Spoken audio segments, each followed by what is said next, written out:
Hello, Assalamualaikum everyone. I hope you all are doing well. In today's video, we will be solving May June 22 past paper, paper 1. So without any delay, let's begin. So our first question is here. A force of 3 Newton and force of 4 Newton act on an object. What the maximum possible resultant of these two forces? इन दो forces का maximum possible resultant निकालना है. ठीक है, maximum का मतलब क्या होगा कि इन दोनों को ऐड कर दिया जाए. 3 न्यूटन प्लस 4 न्यूटन को ऐड करेंगे, हमारे पास आएगा 7 न्यूटन. राइट, क्योंकि हमारे मैक्सिमम का हुआ था तो हम दोनों को ऐड कर दिया हमने, तो हमारा 7 न्यूटन आ गया. और रिजल्टेंट की बात की थी तो ऐड करके रिजल्टेंट आ गया. अगर वो कहते कि मिनिमम रिजल्टेंट तो हम 4 में से माइनस करते चाहिए, हमारे पास आता 1 न्यूटन. इस केस में 1 न्यूटन आता हमारे पास, मगर यहाँ पे 7 is the right answer. So we mark C as our correct answer. Question number 2. A length of copper wire is labelled length 0.50 metre and diameter 0.50 millimetre. Which instrument are most suitable to measure accurately the length and the diameter of the wire? Length के लिए तो क्योंकि metres में है length और इसकी जो है वो रेंज भी ज़्यादा होती है मीटर रूल की एज कम्पेयर टू कैलिपर्स, तो हम जो है वो मीटर रूल ही सेलेक्ट करेंगे. इसके लिए भी कैलिपर्स के यहाँ पे कोई भी काम नहीं है, तो बी और सी और डी तो ऑप्शन इनकरेक्ट ही हो गए. जबकि डायमीटर के लिए हमें अच्छी खासी प्रिसीजन रिक्वायर्ड है क्योंकि मिलीमीटर में, तो obviously micrometre would be a great option to measure the diameter. The correct answer would be B. Let's move to question number 3. The graph shows speed time graph for the parachutist who jumped from a plane but does not open his parachute immediately. At which point does he open the parachute? वो basically पूछ रहा है कि किस point पे उसने parachute open किया.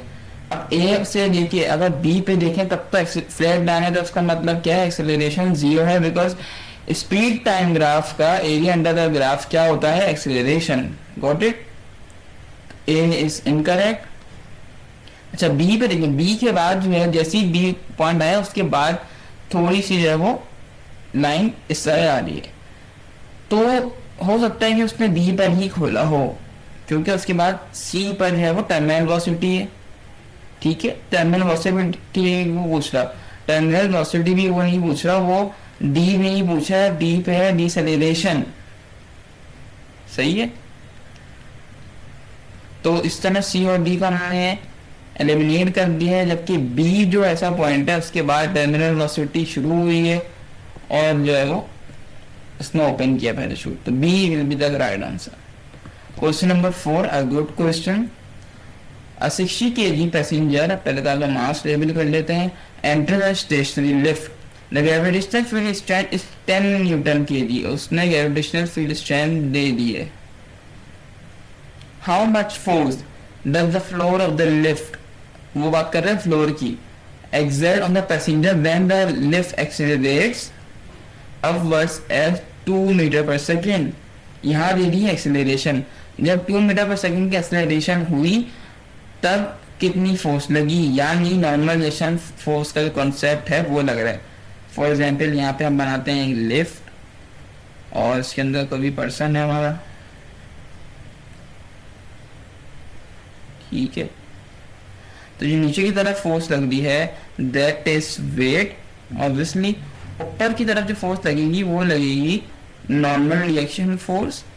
उसके साथ साथ एक और फोर्स भी लगेगी जो कि कहलाएगी ग्रेविटेशन कह रहा हूँ, वो कहलाएगी रिजल्टेंट फोर्स. कोई ना कोई ऊपर फोर्स लगी रही होगी तभी वो एक्सेलरेट कर रहा है. अब हमें क्या करना है, हमें जो वैल्यू फाइंड करनी है वो करनी है नॉर्मलाइजेशन फोर्स की. तो हम क्या करेंगे, नॉर्मल रिएक्शन फोर्स में से माइनस कर देंगे वेट, फिर इन दोनों को क्लियर कर देंगे रिजल्टेंट फोर्स के फॉर्मूले से, which is F R equals to M A. तो ये हमने यहाँ पे कर लिया. ठीक है, नॉर्मल रिएक्शन फोर्स का एन यहाँ पे आया है, वेट आएगा एम जी से. तो मास कितना गिवन था क्वेश्चन में, 60 मल्टीप्लाई बाय ग्रेविटी की वैल्यू थी 10 और यहाँ पे मास अगेन 60 आएगा। एक्सीलरेशन हमारे पास थी 2 की। इसको फर्दर सॉल्यूशन करके हमारे पास जो आंसर आएगा final, that will be 720 Newton's, right. So which will be the right option? Obviously D. If you have any question, you can ask me in the comment box. I will definitely respond. Question number 5. The diagram represents the moon in its orbit around Earth. Which arrow represents the direction of resulting force acting on the moon at instant shown? तो यहाँ पर अर्थ है और obviously यहाँ पर centripetal force की ही बात होगी, क्योंकि अर्थ अपनी तरफ अट्रैक्ट करेगा मून को और जो फोर्स लगेगी वो बिल्कुल सेंटर में लगेगी। तो सेंटर की तरफ एक ही ऑप्शन है विच इज ए, ठीक है। Question number 6.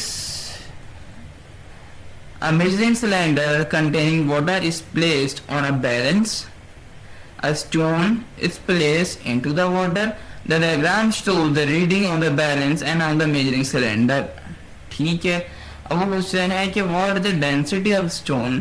स्टोन की डेंसिटी बतानी, ये बात याद रखिएगा। तो सबसे पहले फॉर्मूला लिख लेते हैं डेंसिटी का, which is mass upon volume. तो सबसे पहले हम निकाल लेते हैं यहाँ पे वॉल्यूम। यहाँ पे 30 है, 40 के बीच में 35 होगा, 20 तो यहाँ पे 20 है। हमारा फाइनल आंसर आ गया वॉल्यूम का 15 cm3, ठीक है। और यहाँ पर 92 में से अगर हमने माइनस किया तो 55 तो आएगा 37.5, ठीक है। तो मास था 37.5 अपॉन वॉल्यूम हमारे पास है 15। तो हमारा जो फाइनल आंसर आएगा वो आएगा सी यानी 2.5। यूनिट लाजमी लिखिएगा, मतलब यूनिट की जो बेसिकली यूनिट होती है वो पेपर 2 में होती है, मगर आपको हैबिट होनी चाहिए यूनिट लिखने की। See that answer. Question number 7. The diagram shows a uniform solid rectangular block of weight 50 Newton that is pivoted about point P.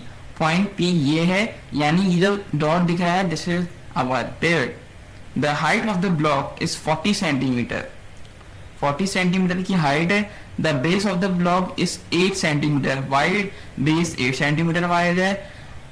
Which horizontal force F just make the block start to rotate about P? Force F जो है वो उस कितनी value है force F की जिसकी वजह से ब्लॉक मूव करेगा? इसमें यही लग रहा है, पता लगता है इस बात से, तो प्रिंसिपल ऑफ मोमेंट लग रहा है इसमें। उसका फॉर्मूला क्या है? Clockwise movement equals to anticlockwise movement. Got it? Clockwise movement अगर हम चेक करें, force 1 multiply by force distance 1 equals force 2 multiply by distance 2, ठीक है। फोर्स 1 अगर हम देखते हैं तो F लग रही है, मल्टीप्लाई करते हैं उसके बाद जो डिस्टेंस लग रहा है विच इज 40 सेंटीमीटर इक्वल्स दूसरी फोर्स लग रही है 50 न्यूटन की मल्टीप्लाई। अब यहाँ पे और करिए, क्योंकि ये फोर्स 20 से लग रही है, बिल्कुल 20 से फोर्स लग रही है, सही है। तो उसका जो डिस्टेंस है पिवट से वो भी आधा हो जाएगा, यानी अगर ये फोर्स 50 न्यूटन की लग रही है तो वेट हो जाना चाहिए इसका 4 सेंटीमीटर। 20 से फोर्स लग रही है, डिस्टेंस भी आधा हो, ठीक है। अगर ये फोर्स बिल्कुल कोने से लग रही होती, यानी यहाँ से लग रही होती, तो हम 8 सेंटीमीटर ही लेते हैं, मगर इस केस ना 4 सेंटीमीटर लेंगे। सो जो हमारा फाइनल आंसर आता है फोर्स का, ये जाके डिवाइड होगा, कैंसिल होगा, 5 आंसर आता है final. 5 newton is our correct answer, B, right. Let's move to question number 8. The center of mass of a solid rectangular block is at its center. A small heavy weight is available. छोटा सा एक weight available है. Face y है ये, face x है इस तरफ, ठीक है। In which arrangement is the centre of mass lowest, lowest centre of mass का है, ठीक है। अब जितना सेंटर ऑफ मास ऊपर होता है उतना ऑब्जेक्ट स्टेबल होता है, मगर मैंने कहा है कि लोअर सेंटर ऑफ मास कहाँ पे होगा, with face x on table. अगर फेस एक्स को टेबल पर रख दें तो बैलेंस नहीं होगा बॉक्स, तो ये तो सेंस नहीं बना रहा। इसी तरह टेबल एक्स अगर टेबल पे होगा तो नहीं होगा ना बैलेंस, तो सी भी गलत हो गया। अब बात है बी और डी के बीच में, बी कह रहा है with face Y on table, ठीक है, सिर्फ फेस वाई टेबल पे रख दें, this can be an answer. D with face Y on table and heavy weight attached to centre on top of block. अब क्या होगा अगर हम यहाँ पे वेट अटैच कर देते हैं, ठीक है, तो ऑब्जेक्ट जो है वो थोड़ा ऊपर की तरफ हो जाएगा, बजाय स्टेबल होने के ये अनस्टेबल हो जाएगा, तो ब्लॉक अटैच करना सही नहीं है। हम सीधे सीधे ये कह देंगे with face Y on table, B will be the right answer. Question number 9 related to extension.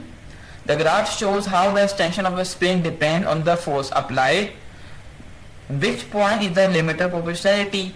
Limit of proportionality ऐसा पॉइंट होता है जहाँ पर लोड यानी फोर्स और एक्सटेंशन इनवर्सली प्रोपोर्शनल हो जाए, मतलब वो डायरेक्टली प्रोपोर्शनल ना रहे। तो सी ऐसा पॉइंट है जिसके बाद ये दोनों डायरेक्टली प्रोपोर्शनल नहीं है, बाकी इससे पहले तक सारे जितने पॉइंट है वहां पे ये डायरेक्टली लिंक थे। Question number 10, N elastic spring has an unstretched length of 30 centimetre, जो उसकी ओरिजिनल लेंथ है वो 30 सेंटीमीटर है। A load of 6 Newton, force की बात आ गई, is hang from the spring and the length of spring is now 66, 30 से 66 हो गया। एक्सटेंशन कितनी होगी वो हम निकाल लेंगे, 36 सेंटीमीटर एक्सटेंशन आ गई, 66 में से माइनस करना 36 आ जाएगा। उसके बाद वो कह रहे हैं 6 newton load is remove and the spring returns to original length, ठीक है। A load of 2 newton is now hanging from the spring, 6 की बजाय अब 2 न्यूटन लगा दिया। What is the new length, अब वो जो न्यू लेंथ है 2 न्यूटन लगाने के बाद उसकी जो लेंथ है वो मांग रहा है। अच्छा, उसमें ओरिजिनल लेंथ जो है वो भी निकलेगी प्लस एक्सटेंशन भी होगी। तो उसको करने के यहाँ पे 2 तरीके आते हैं। पहला तरीका ये है, यहाँ पे लाइन ड्रॉ कर लेते हैं। पहला तरीका ये है कि हम ये लिखें F1 अपॉन F2, वही फोर्स 2 की बात हो रही है यहाँ पर। उसके बाद उसको डिवाइड करें, फिर लिखें X1 अपॉन X2, ठीक है। फोर्स 1 कितनी थी यहाँ पर 6 न्यूटन, फोर्स 2 गिवन है क्वेश्चन में 2 न्यूटन, एक्सटेंशन 1 कितनी थी हमारे पास, हमने निकाली 36 सेंटीमीटर, और यहाँ हमारे पास आ जाएगी X2 की वैल्यू, क्रॉस मल्टीप्लाई करेंगे, X2 हमारे पास सीधा सीधा आ जाएगा 12 सेंटीमीटर, ठीक है। अच्छा, इसमें ऐड करेंगे हम जो हमारे पास ओरिजिनल लेंथ थी 30, हमारा फाइनल आंसर आ जाएगा 42 सेंटीमीटर, ठीक है। पहला हो गया मेथड ये वाला। दूसरा मेथड ये जो हम कॉमनली पढ़ते हुए आते हैं, एक फॉर्मूला है सबको ही पता है, F इक्वल्स टू KX, ठीक है ना। तो सबसे पहले हमने फोर्स लिखी 6 न्यूटन, K की वैल्यू हम निकालेंगे, फिर हमने लिख दी X की वैल्यू विच इज 36, हमारे पास K की वैल्यू आएगी 0.166, ठीक है। उसके बाद हमें दोबारा यही फॉर्मूला लगाना है, F इक्वल्स टू KX लिखना है, ठीक है। फोर्स की वैल्यू 2 न्यूटन, 1.66 निकाल देंगे एक्सटेंशन, एक्सटेंशन अगेन हमारे पास आएगी 12, एक्सटेंशन प्लस लेंथ कर देंगे। ये बात याद रखिए, एक्सटेंशन और लेंथ में कंफ्यूज नहीं होगा, जो न्यू लेंथ पूछेगा उसमें हमेशा एक्सटेंशन ऐड होगी, ठीक है। पुरानी वाली जो लेंथ है यानी ओरिजिनल और एक्सटेंशन ऐड होगी, ये दोनों मिलके बनाएंगी न्यू लेंथ। तो ये भी हमारा आंसर आ जाता है 42 सेंटीमीटर, ठीक है। C will be the right answer.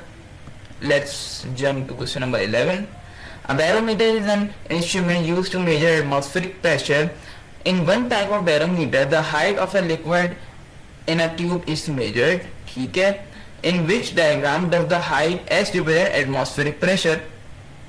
तो मैं बना कर दिखा देता हूँ डायरेक्टली किस तरह बनता है।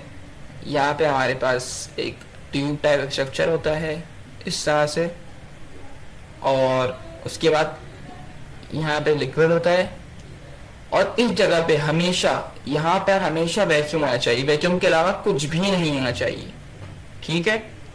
और ये क्वेश्चन में भी कह रहा है, यहाँ पे भी हम मेंशन कर देते हैं हाइट। इस तरह का स्ट्रक्चर हमारे पास होना चाहिए। देखते हैं, पहला डायग्राम तो नैनोमीटर का दिया हुआ है तो गलत ही होगा। दूसरे में ये ऊपर से क्लोज है, क्लोज होना चाहिए, खुला हुआ चाहिए, बिल्कुल गलत है ये। मैंने फिर ये मरकरी है, ये ऊपर क्यों आ रहा है? अगर ये खुला हुआ है तो ऊपर क्यों आ रहा है? खुला हुआ जा रहा है, ऐसा थोड़ी होता है। बस पार्ट नंबर सी में आते हैं।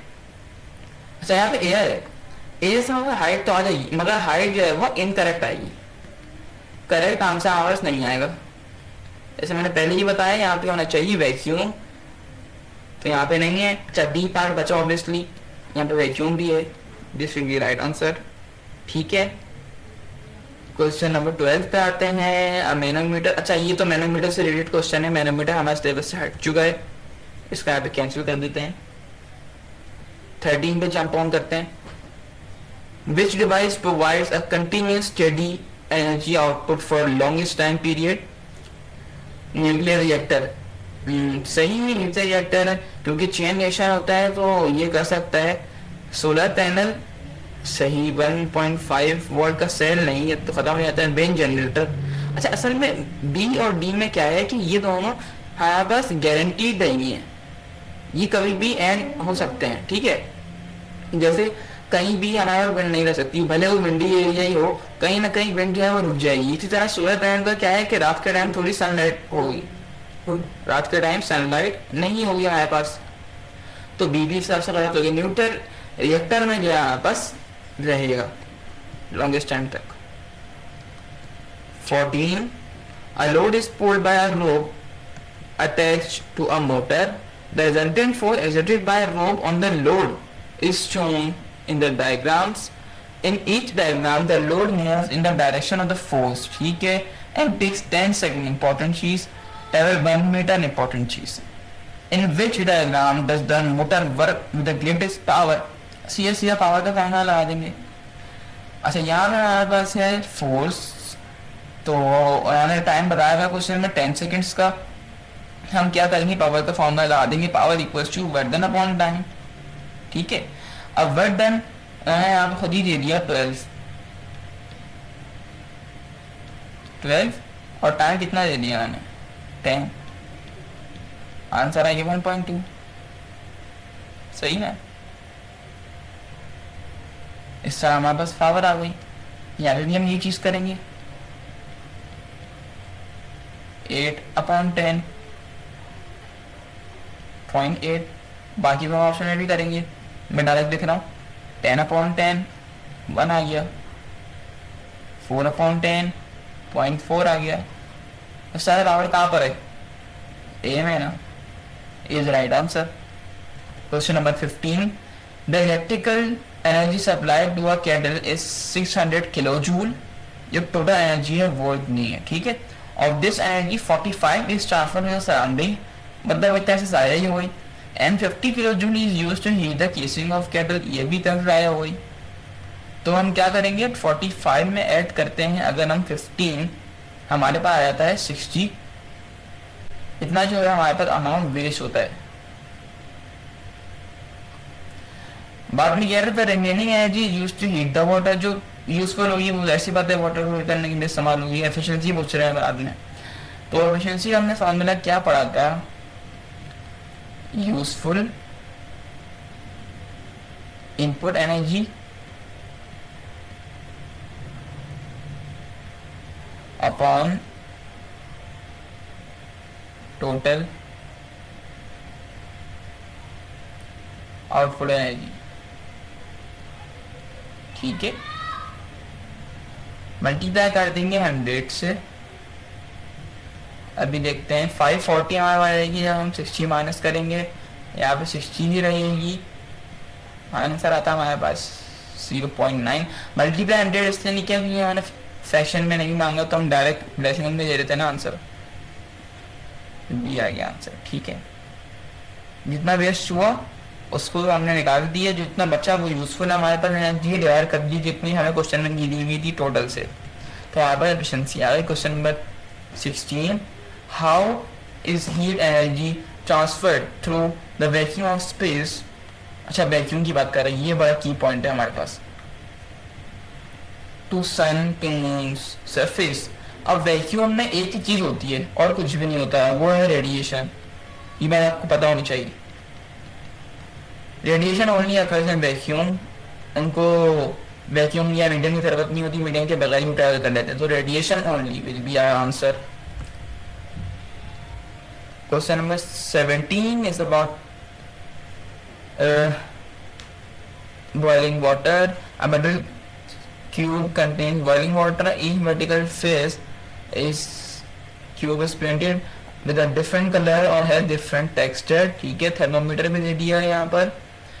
वो कह रहा है identical thermometer are held at equal distances from each vertical face and near which face does a thermometer read the greatest temperature। ठीक है, अब एक बार याद करने की है, ब्लैक और डल सरफेसेस जो होते हैं वो गुड एब्जॉर्बर होते हैं और साथ ही साथ गुड एमिटर भी होते हैं। ठीक है ना, ये बात हमें याद करनी है। अब एमिट करेंगे और एब्जॉर्ब भी ज्यादा करेंगे तो ऑब्वियसली सबसे ज्यादा टेम्परेचर इनके पास ही होना चाहिए। तो इस हिसाब से डायरेक्टली हमारा आंसर आता है ए, डल और ब्लैक सरफेसेस। डल वाइट नहीं होंगे, ना शाइनी ब्लैक होंगे, ना शाइनी वाइट होंगे, तीनों आपस गलत हुआ है। Question number 18 is related to question number 18 is related to thermometer. Out of syllabus है, इसका नाफिज कर देते हैं। है क्वेश्चन नंबर 19 थर्मामीटर से रिलेटेड है। 20 steam at 110 centigrade condenses on a surface to form water droplets at 100 centigrade. What happens after the steam comes into contact with surface? अच्छा, जब स्टीम सरफेस के साथ कांटेक्ट होती है तो क्या होता है, क्योंकि स्टीम का जो टेम्परेचर है वो 1110 है। ठीक है, अब क्या होगा, ये हीट जो है वो लॉस करेगी यानी इमिट करेगी, ये गेन नहीं कर सकती क्योंकि इसका टेम्परेचर सराउंडिंग से ज्यादा है। अगर कम होगा तो ये एब्जॉर्ब कर लेती, मगर ये यहाँ पे लॉस करेगी हीट। ठीक है, तो क्या कह रहा है पार्ट ए में, the molecule slow down and absorb energy from the surrounding. Slow down तो हो जाएंगे मगर एब्जॉर्ब भी करेंगे, तो ऑप्शन नंबर ए हमारा इनकरेक्ट हो गया। Option number B, the molecule slow down and emit energy to the surrounding, बिल्कुल ऐसे ही स्लो डाउन भी करेंगे और एमिट भी करेंगे। B will be the right answer. मगर स्टेटमेंट वाले क्वेश्चन में हम सारे स्टेटमेंट पढ़ते हैं। The molecule stay the same speed, no same speed पे नहीं रहेंगे, एब्जॉर्ब भी नहीं करेंगे तो बिल्कुल गलत हो गया। डी में कह रहा है एमिट करेंगे मगर स्पीड का वो कह रहा है सेम, तो इस हिसाब से सी डी भी गलत हो गया। Question number 21, which rays show the shades of matter in order of extension from smallest to greatest for the same temperature. अब सबसे स्मॉल जो है वो एक्सपेंड करता है सॉलिड,